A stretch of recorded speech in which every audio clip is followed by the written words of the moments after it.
4:14 left. McInerney to Basso. Cuts inside, chips it into the corner for Foskey, spikes and all. Turns, shot goal! Wow! Spike it up, baby! Wow. I was going to say, I think he poked the defender Zoya when he put his head back there on the way back, but take nothing away. That's quality. That's just playing with what you got, you know. It comes off the board. You see the replay here. That's great. I'm delighted for Elliot as well because he works so hard week in, week out. He's such a top player, you know. He's a top bloke. It's a great ball by Basso. Yeah, I thought he poked his eye out there, but it comes off the board. He shields himself. He shields the ball with him. He shields himself with the ball, you know. And that's very opportunistic. He comes back off it and he just smashes it low and hard into the near corner. The keeper knows nothing about it. Great goal. I'm delighted for him as well. Elliot Foskey with his 4th of the season. Soccer fans, we're now with the Mohican Warrior, all over the news this week with the Mohawk. And baby, you get the goal. This is like a low-scoring game, but what a goal by the Mohican Warrior. Yeah, I appreciate it. It's just my first shift, trying to get my legs moving, trying to make it count, and we did. So we're in the game. It's halftime. It's a close one, so we got to keep pushing. Now, fans have the posters, and they're asking me, is the Mohican Warrior coming back next year to the Lancers? That's what everyone's asking me. Hey, why not? We got the best fans in the league by far. Have a blast playing for you guys. Appreciate you guys coming out. Yeah, we're going to keep doing it. Mohican Warrior, you heard it right here. The Mohican Warrior. Oh, if I had hair, I would do that. Welcome back to the Blue Cross Arena, the Rochester Lancers and the Milwaukee Wave. Now time for our halftime interview. And we've had a Maxim model NFL player, but now we're going big time with the Women's World Player of the Year for 2012, Abby Wambach. Abby, welcome home. A warm welcome from the Rochester Lancers. Yeah, thanks. It's always so nice to come home to Rochester. And for me, this time it's more special because I'm actually moving here. You know, I'm moving to upstate New York, playing on the Western New York Flash team this summer. And so it's really exciting, you know, and to be able to watch my nieces and nephews grow up and to reconnect with my family members. I've been gone for 15 years, so all in all, this is so great. And you know Soccer Sam, he puts together an incredible environment, and we go back so far that I just couldn't be happier to be here, be a part of this. Well, let's talk about your last couple of weeks. You were awarded the 2012 Women's World Player of the Year. I wanted to ask you this. What is it like sitting in that audience when they're naming who the finalists are? What's going through your mind at that time? I mean, a lot of things. Number one, I'm sitting next to Cristiano Ronaldo. Number two, gosh, if I win, what am I going to say? You know, because you have all of these thoughts and all of these people you want to thank and you want to make sure it sounds right. But really, you're just kind of like soaking up the environment. You know, Cristiano, Messi, Javi, they're ridiculous players, and then the entire top 11, they're sitting behind me. You know, and I just soaked up the entire experience.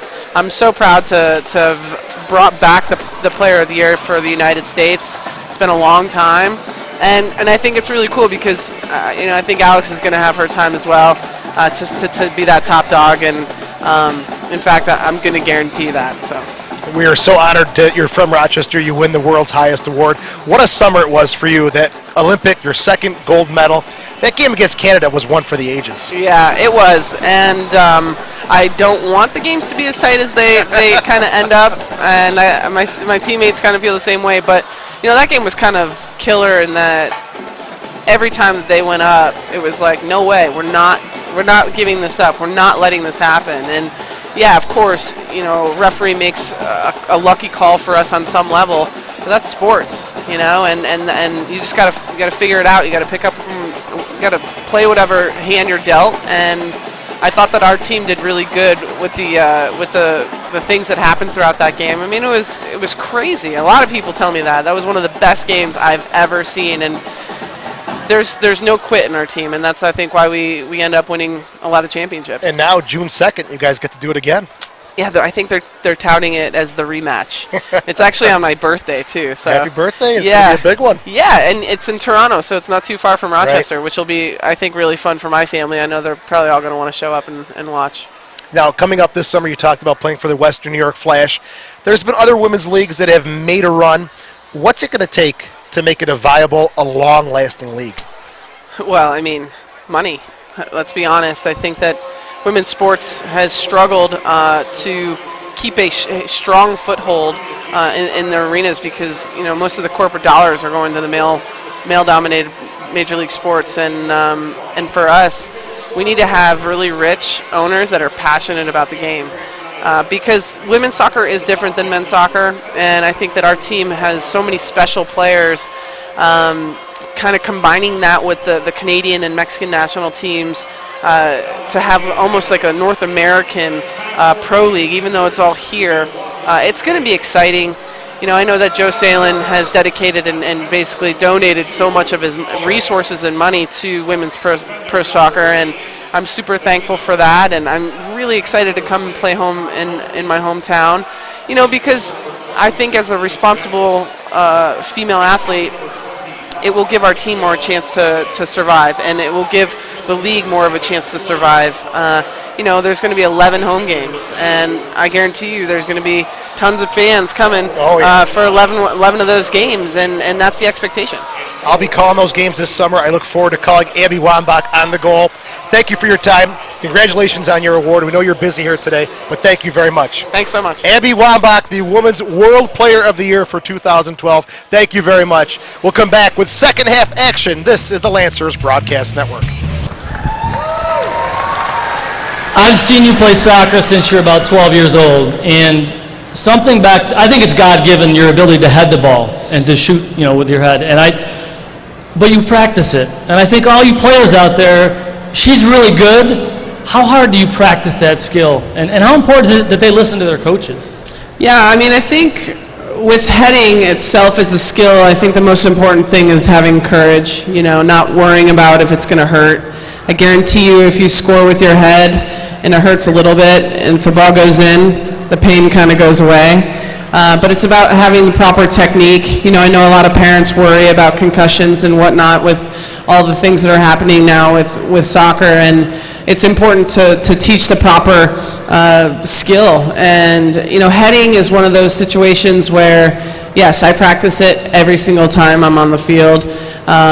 It's something that has come naturally to me, like you said, and I don't know, there's something, I'm obviously taller than my defenders, so my philosophy is why wait for the ball to drop to your feet? That takes longer, and it gives the defender more chance to get in position and block you from shooting. So I'm a little bit more efficient maybe than others.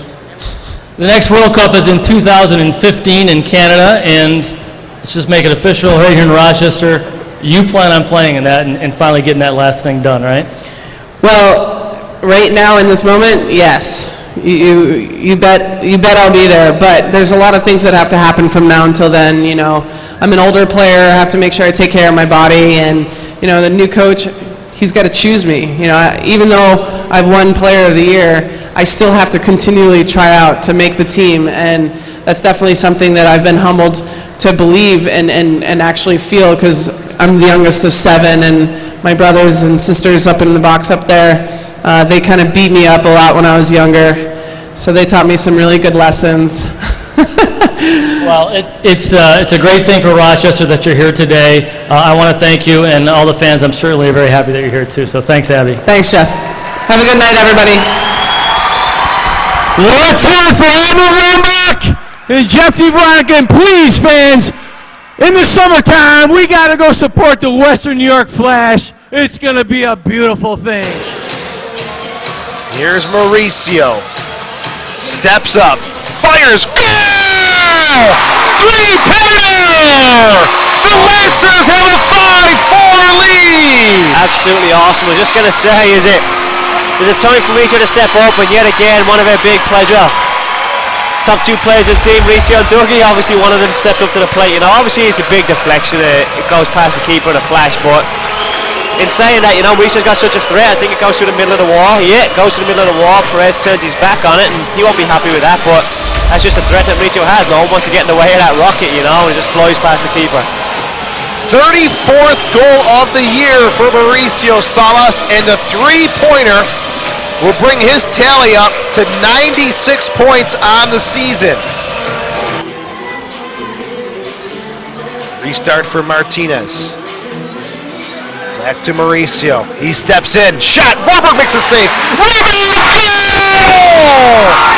Foskey's got his second of the game. Lancers down by 1. Tell you what, that's quality. That's just like what we talked about, you know.